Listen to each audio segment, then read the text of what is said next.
Agriculture is not crop production as popular belief holds. It's the production of food and fiber from the world's land and waters. Agriculture is the foundation of civilization and any stable economy. The very profound words of Alan Severy, a Zimbabwean ecologist and farmer, herald us into this new experience on television. Welcome to the maiden edition of Farmers Market. Varieties of highly nutritious rice in Abakaliki, Ofada, Kano, yet Nigeria wastes billions on rice importation. Cocoa in the southwest, and yet top dollar is spent on imported chocolate and beverages. Fruits rot in Benue, Nasarawa, Kogi, yet imported juice line the shops. 82 million hectares of rich arable land, yet no jobs and food insecurity threatens. Our real wealth is in farming, livestock, hatcheries, fisheries, horticulture, and forestry. It's time to act different. Time to bring Nigerian farmers to the market. Farmers Market, growing Nigeria's agro-economy. Farmers Market is a documentary series designed to advocate and promote programs and policies that will fast-track the development and sustenance of a viable agro-economy in Nigeria. This we will do by focusing on the great potentials of agriculture in all the nooks and crannies of the country, the numerous cash crops and food crops, the rich diversity of states, communities and their farming potentials, as well as the tremendous contributions of private organizations to commercial farming. In a bid to return agriculture to its prime place in Nigeria's economic mix, the program will highlight the major challenges confronting food and cash crop production with solutions from farmers themselves and other experts of agriculture. It will celebrate successes in agricultural endeavors and promote policies and programs to boost local production of cash and food crops. The idea is to promote the attainment of food sufficiency while discouraging importation, create an enabling environment for private sector participation in building an agro-economy, one that is capable of meeting Nigeria's consumption and export needs, boosting the country's GDP and foreign exchange earnings while reducing the huge burden of unemployment. In essence, Farmers Market will identify Nigerian farmers, isolate their produce and match them with local, national and international markets, while also focusing on their operating environment and the development of a viable agricultural value chain. We will be focusing on tree crops like cocoa, oil palm and rubber, as well as roots and tuber crops like groundnuts, cassava and yam, all of which were once the mainstay of the country's economy.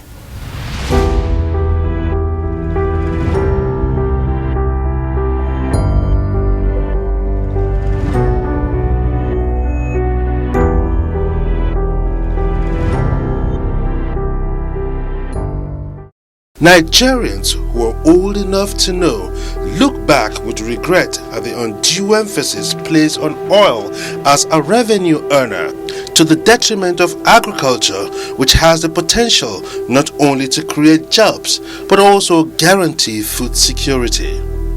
For them, the dwindling value of the black gold, the consequent fall in the value of the national currency, and the debilitating impact on the country's oil and import-dependent economy are the inevitable penalties for allowing oil boom to mark the doom of agriculture in Nigeria. In this maiden edition of Farmers Market, we will be looking back at Nigeria's rich history as an agrarian economy.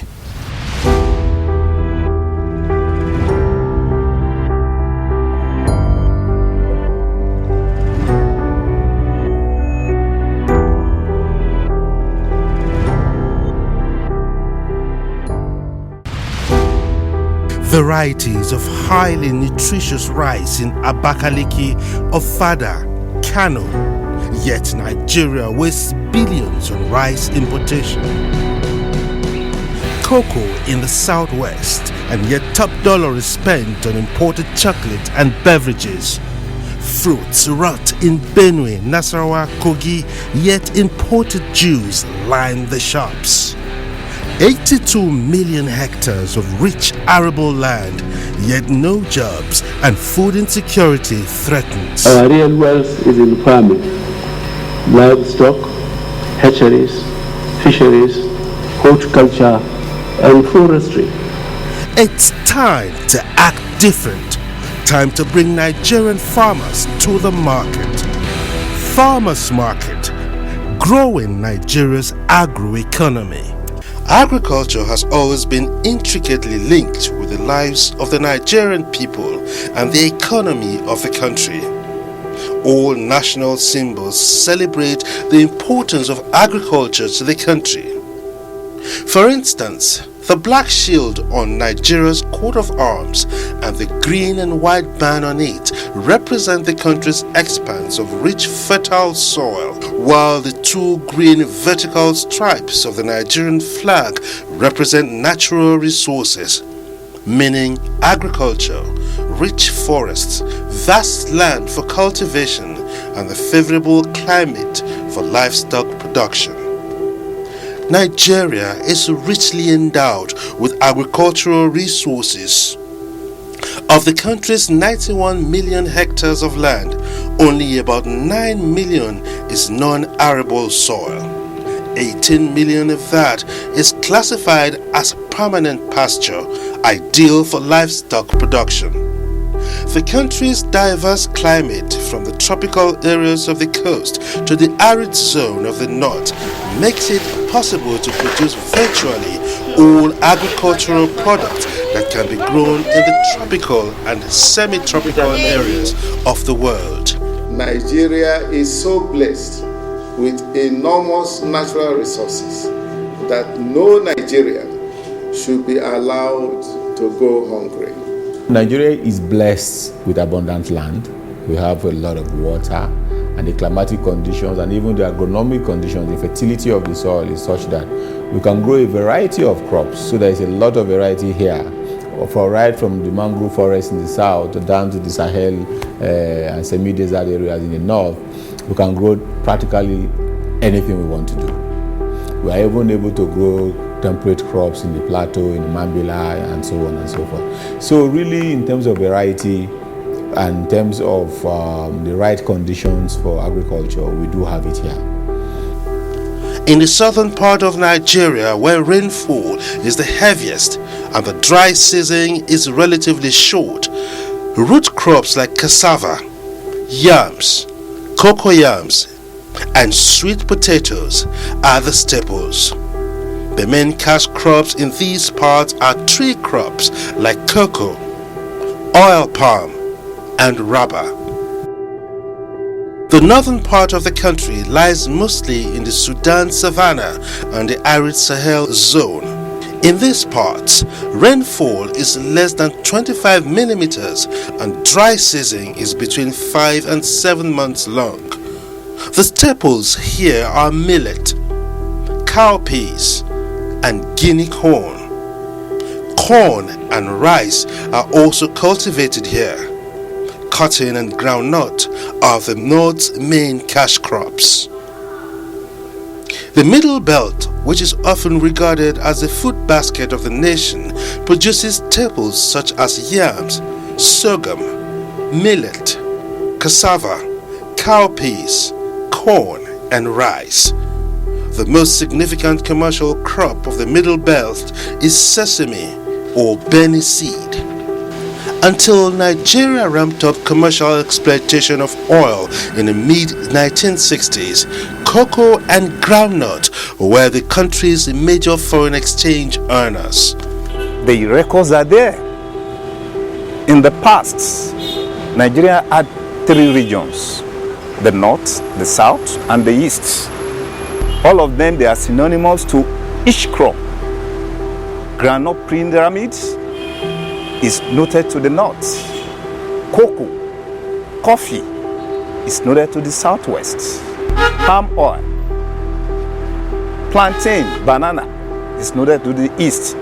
And they strive within all these crops to build their economy. Take for instance, the cocoa house in Ibadan is built with cocoa money. Before independence and immediately after, agriculture dominated Nigeria's gross domestic product with about 64%. Agriculture also earned the country about 70% of her foreign exchange. Between 1960 and 1970, Nigeria's population rose from 45.21 million to 56.13 million. Yet, food security was guaranteed for almost every household. Cocoa, cotton, groundnut, oil palm, and rubber were the principal export crops. To say that Nigeria was an agricultural powerhouse is to put it mildly. It's actually an understatement. Nigeria was the lead country for the production of key crops. Let's look at, for instance, palm oil. Nigeria controlled, before the advent of oil, Nigeria controlled 27% of global trade in oil. You look at cocoa. Nigeria was the second largest producer of cocoa in the world and controlled about 18% of global trade. If you look at groundnuts, which came from the north, Nigeria controlled 50% of global trade. We had strategically chosen the crops in which we had comparative advantage.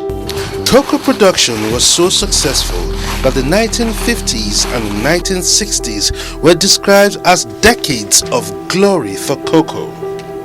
Cocoa production peaked at 400,000 metric tons in 1970, while enjoying its pride of place as the most important foreign exchange earner for Nigeria. Despite a significant drop to a production level of about 250,000 tons per annum, Nigeria still remains one of the world's 4 largest producers of cocoa, with a cultivation and land area of about 650,000 hectares. The country comes 4th after Côte d'Ivoire, Indonesia, and Ghana. Ondo State is the biggest producer with 77,000 tons per annum. Other states in the southern belt of Nigeria which produce cocoa because of the favorable soil and climatic condition include Akwa Ibom, Cross River, Delta, Edo, Ekiti, Kogi, Kwara, Ogun, Ondo, Osun, Oyo, and Taraba.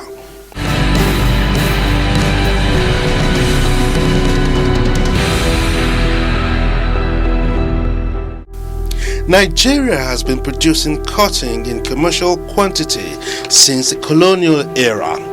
In 1902, the British colonialists decided to grow cotton in their colonies, primarily to reduce the world's dependence on the United States for cotton supply.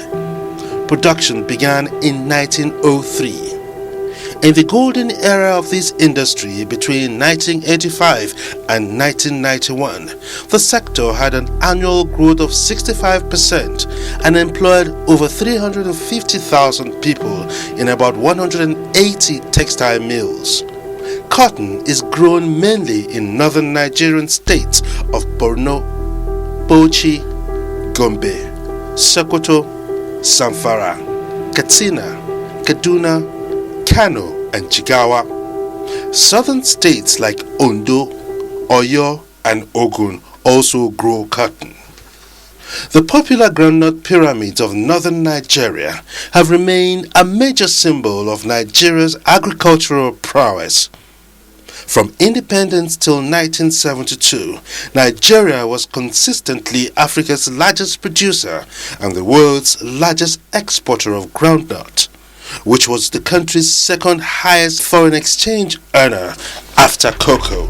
Groundnut, as we all know, I know you too know the value of groundnut and what groundnut have done for this nation in the past. In the 60s, that is one of the commodities that we rely upon, and it can still do better if the government could pay an attention into it. It can revive, it's a commodity that can revive the economic fast, because we have the one that is of a short duration, 75-80 days, you plant, you harvest. Then it can engage more youths and women, especially the rural women. I can give you dokwa. You know dokwa? Okay. This is made out of groundnuts. It's made of groundnuts. You see?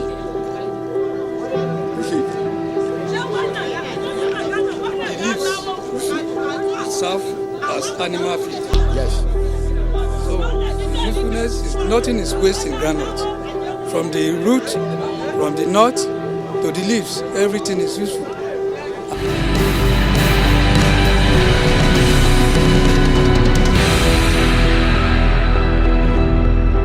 Nigeria's annual palm oil production was very high during the first 6 years of independence, with over 500,000 metric tons. And during those years, the country was the biggest world producer. It had a market share of 45.0%, supplying 645,000 metric tons of palm oil on an annual basis across the globe. The story is often told of how Malaysia, which learned oil palm production and even obtained seedlings from Nigeria, went on to become the world's second largest producer after Indonesia, where almost 500,000 workers are employed. Another major export crop is rubber, grown in Edo, Delta, Ondo, Ogun, Abia, Anambra, Akwa Ibom, Cross River, Rivers, Ebonyi, and Bayelsa State, where the amount of rainfall is between 1,800 millimeters and 2,000 millimeters per annum. Natural rubber performs three main functions in the national economy of Nigeria. It provides raw materials for the agro-based industries, earns the country foreign exchange, and places Nigeria on the world map as a net exporter of rubber. The dominance of agriculture over the period could be attributed to the focused regional policies that were based on commodity comparative advantage. For agriculture to be effective, you need to have political will. And when you have political will, you make a targeted effort to increase investment. And then that builds on what the people are already doing. And what Nigeria did in those days was to look at the regional level to see what did each region have in terms of comparative advantage. Cocoa was suitable for the southwest. Groundnut was what the northern farmers were experts at. And palm oil was what the southeast specialized in. So when you come with that approach, it just gives the people the freedom to do better what they were already doing. And then supported by political will, which gives investments, puts in place training, extension service provision, access to land, availability of inputs, availability of finance. That combination was a great mix. Since independence, it has been the objective of government to promote national food security, which means we want to be in a position to guarantee for our citizens that they will have food. And the emphasis in this regard is to ensure that we grow what we need and also eat what we produce. That way, we can depend on ourselves to feed ourselves. And that is the first thing any nation should aspire to. At least, even if you cannot aspire to go to the moon, you should be able to feed yourself. Even though agricultural holdings were generally small and scattered, farming often of the subsistence variety and characterized by simple tools and shifting cultivation, small farms still produced about 80% of the country's total food need. Despite the neglect of the sector over the years, it has continued to provide employment for the majority of Nigerians, absorbing over 70% of the country's workforce. It has also continued to provide over 30% of the country's gross domestic product. Agriculture is where we've got the greatest potential. Number one, to create more employment, I mean, Nigeria is suffering under significant unemployment today, so agriculture is where we got that growth potential. You see, the summary of it is that there is no country that has an unemployment problem that exports jobs. And what we do in Nigeria when we import any agricultural product is that we are primarily exporting jobs. So one of the things we need to do is to get a lot more nationalistic as a country to be able to create change that we like to see. I mean, we cannot be saying we're driving agribusiness in Nigeria, and most of the investments that we're asking, or the businesses that we're asking to own those new establishments, are foreign businesses. So essentially, there's a possibility that someone, for example, a Southeast Asian company that comes to Nigeria to establish a rice processing plant and gets a waiver because it's got investment in rice processing plant, is going to be more attracted to exporting the excess rice produced in his country versus increasing production in Nigeria. Varieties of highly nutritious rice in Abakaliki, Ofada, Kano. Yet Nigeria wastes billions on rice importation. Cocoa in the southwest, and yet top dollar is spent on imported chocolate and beverages. Fruits rot in Benue, Nasarawa, Kogi, yet imported juice line the shops. 82 million hectares of rich arable land, yet no jobs, and food insecurity threatens. Our real wealth is in farming, livestock, hatcheries, fisheries, horticulture, and forestry. It's time to act different. Time to bring Nigerian farmers to the market. Farmers Market, growing Nigeria's agro-economy. That's a look back at the great potentials of agriculture and how they have been harnessed for Nigeria's economic benefit. Next week on Farmers Market, we shall focus on how oil boom turned out to be the doom of agriculture. They don't call oil a curse for nothing. Oil, wherever it's found in the world, if not well managed, moves from being a blessing to a curse.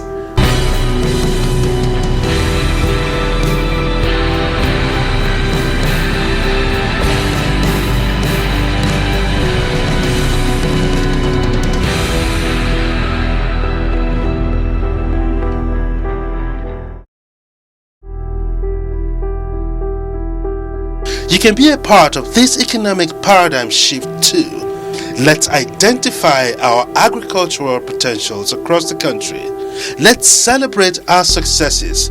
Let's bring the Nigerian farmers to the market and develop our agro-economy once again. For feedback or sponsorship considerations, please contact us on 0809 566 0090. Email us on aitfarmersmarket@gmail.com.